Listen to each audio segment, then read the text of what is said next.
Bem-vindos à competição Isso Não é Lixo! E no episódio de hoje, as competidoras vão transformar 3 peças que estavam no lixo. Mas só poderão usar um kit surpresa para fazer as transformações das peças.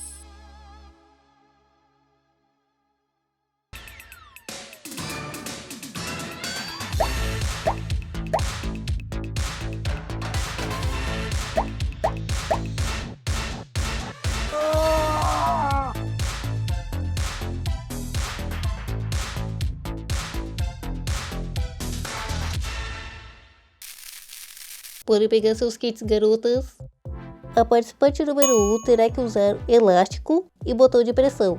A número 2 tem que usar corante em pó e caneta para tecido. Já a número 3 usará linha de bordado.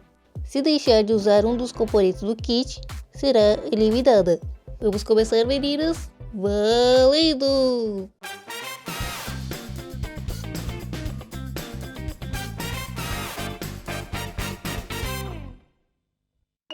Quero uma dica? Tá horrível, horrível, horrível, horrível. Brincadeira, foi só pra fazer um drama. E vocês de casa, participem, se inscrevam no canal.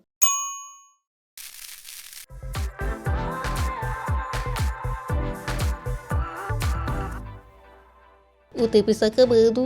18, 17, 3, 2, 1. Acabou! Parabéns, garotas! Vejo vocês lá no palco. E no júri de hoje, contamos com a presença da consultora de estilo Indy Cinza. Boa noite, meninas! Vamos ver as peças.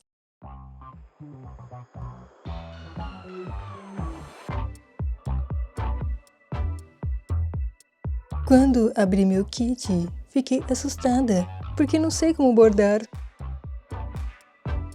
A minha peça, com certeza, é a melhor de todas.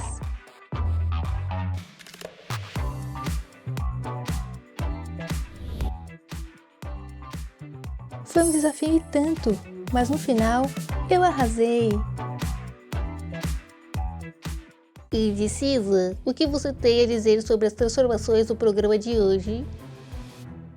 Sinceramente, eu não sei.